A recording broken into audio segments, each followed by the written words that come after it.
Bismillahirrohmanirrohim. Assalamualaikum warahmatullahi wabarakatuh. Apa kabar adik-adik, siswa-siswi kelas 8 dimanapun kalian berada? Alhamdulillah kita bisa bertemu kembali dalam pembelajaran IPS kelas 8. Dan pada kegiatan pembelajaran kali ini kita akan membahas mengenai konflik dan integrasi dalam kehidupan sosial.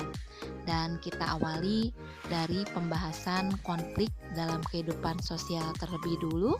Dan pembelajaran IPS kelas 8 ini masih dengan saya, Eli Kardiani. Tujuan pembelajaran yang ingin dicapai yaitu setelah kegiatan pembelajaran dilaksanakan, diharapkan kalian atau siswa dapat menjelaskan pengaruh interaksi sosial terhadap konflik sosial dengan benar. Adik-adik, mari kita mulai pembahasan kita mengenai konflik dalam kehidupan sosial. Apa itu konflik sosial? Konflik sosial yaitu suatu bentuk interaksi yang ditandai oleh keadaan saling mengancam, menghancurkan, melukai, dan bahkan sampai melenyapkan di antara pihak-pihak yang terlibat. Berikutnya, konflik dapat dibedakan menjadi beberapa macam. Yang pertama, konflik pribadi, yaitu konflik antar perorangan. Yang kedua, konflik rasial, yaitu konflik karena adanya diskriminasi atau perbedaan fisik manusia. Yang ketiga, konflik politik, yaitu konflik yang terjadi karena perbedaan pendapat tujuan dan juga kepentingan. Yang keempat, konflik antar kelas, yaitu konflik antara pihak yang berkuasa atau yang memiliki kedudukan tinggi dengan pihak yang berkedudukan lebih rendah. Berikutnya yang kelima, konflik antar kelompok sosial, yaitu konflik antar dua kelompok atau lebih yang disebabkan oleh kepentingan yang sama. Yang keenam, konflik antar generasi, yaitu konflik antara golongan tua yang cenderung menolak perubahan dengan golongan muda yang cenderung menerima perubahan. Dan yang berikutnya, yang terakhir, konflik internasional, yaitu konflik antar negara yang bahkan kadang melibatkan negara yang lainnya.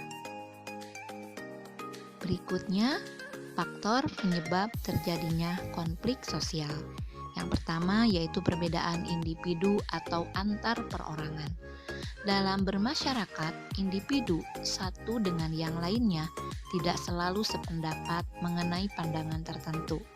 Tentunya hal ini disebabkan setiap individu memiliki sifat dan karakter yang berbeda-beda, sehingga perbedaan inilah yang kadang menjadi faktor terjadinya konflik di masyarakat.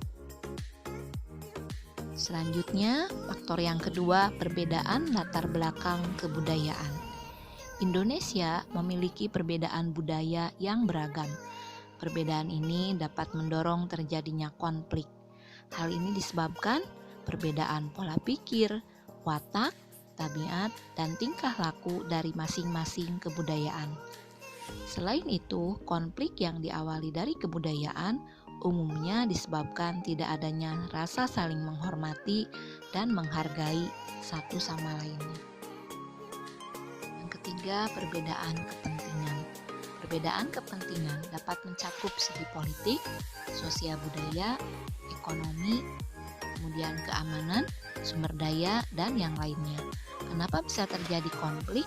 Sebab setiap orang atau suatu pihak memiliki tujuan dan kepentingan tertentu. Selain itu juga konflik dipicu oleh rasa saling tidak mau mengalah antara satu sama lainnya. Sebagai contoh, demo penolakan pembangunan bandara di Temon, Kulon Progo, Yogyakarta. Selanjutnya, yang keempat, perubahan sosial dan nilai sosial yang cepat. Kehidupan sosial atau masyarakat merupakan hal yang dinamis, artinya selalu mengalami perubahan dan juga pembaharuan. Kedinamisan yang cepat dapat memicu terjadinya disorganisasi atau perpecahan serta ketidaksiapan masyarakat dalam menerimanya.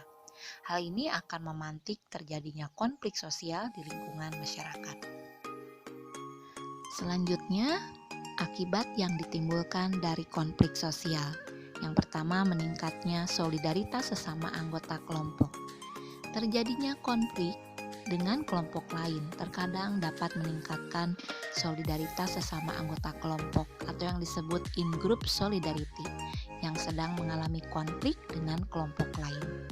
Contohnya pada peristiwa pertempuran 10 November di Surabaya, para pejuang tidak menghiraukan perbedaan suku bangsa, agama, organisasi politik dan sebagainya. Mereka saling bahu-membahu melawan Inggris dan juga sekutunya. Berikutnya yang kedua, akibat dari konflik yaitu retaknya hubungan antar individu atau antar kelompok. Konflik antar individu atau antar kelompok dapat menimbulkan keretakan hubungan yang bisa bersifat sementara atau bahkan juga permanen. Yang ketiga, terjadinya perubahan kepribadian para individu. Perubahan kepribadian dapat terjadi pada kedua belah pihak yang mengalami konflik. Kedua belah pihak yang berkonflik dapat saling menyesuaikan atau justru masing-masing mempertahankan kebenaran yang diyakininya. Berikutnya, akibat yang keempat dari konflik yaitu rusaknya harta benda dan bahkan hilangnya nyawa dari manusia. Konflik yang berujung pada kekerasan fisik dapat menyebabkan kerusakan harta benda dan hilangnya daripada nyawa manusia. Yang kelima, dari akibat terjadinya konflik yaitu akomodasi, dominasi, bahkan penaklukan salah satu pihak yang terlibat dalam konflik. Adik-adik, selanjutnya bagaimana sikap individu atau kelompok atas terjadinya konflik? Ada beberapa cara menangani konflik.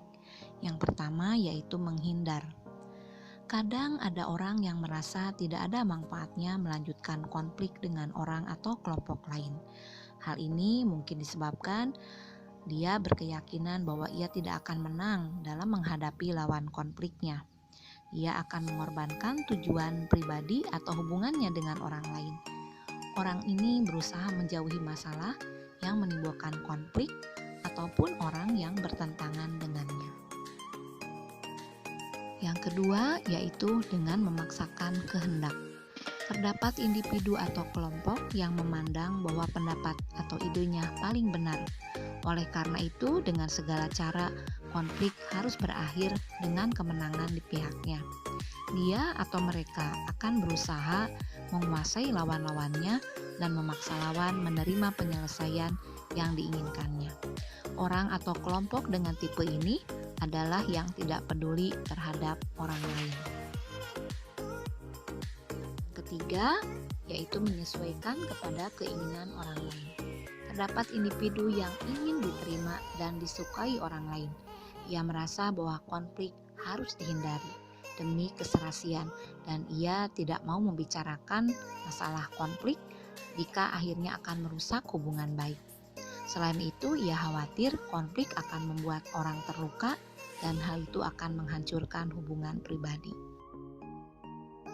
Yang keempat dari cara menangani konflik yaitu tawar-menawar. Dalam proses ini, individu akan mengorbankan sebagian tujuannya dan ia meminta lawan konfliknya pun mengorbankan sebagian dari tujuannya dan akhirnya akan terjadilah perdamaian di antara keduanya. Yang terakhir dari cara menangani konflik yaitu kolaborasi. Kolaborasi menganggap konflik sebagai masalah yang harus diselesaikan. Atas dasar itu, dicarilah cara-cara yang dapat mengurangi ketegangan dari kedua belah pihak. Ia berusaha memulai suatu pembicaraan yang dapat mengenali konflik sebagai suatu masalah dan mencari pemecahan yang memuaskan bagi kedua belah pihak. Adik-adik, pertemuan pembelajaran kita kali ini mengenai konflik dalam kehidupan sosial saya akhiri dulu sampai sini dan coba kalian kerjakan tugas yang saya berikan. Yang pertama, apa yang dimaksud dengan konflik sosial? Yang kedua, faktor apa saja yang menyebabkan terjadinya konflik? Kemudian yang ketiga, bagaimana upaya menyelesaikan konflik yang terjadi dalam masyarakat. Saya ucapkan terima kasih banyak atas perhatian adik-adik semua. Semoga kita bisa bertemu kembali dalam pembelajaran IPS kelas 8 berikutnya dengan pokok bahasan atau sub pokok bahasan yang berbeda. Wassalamualaikum warahmatullahi wabarakatuh.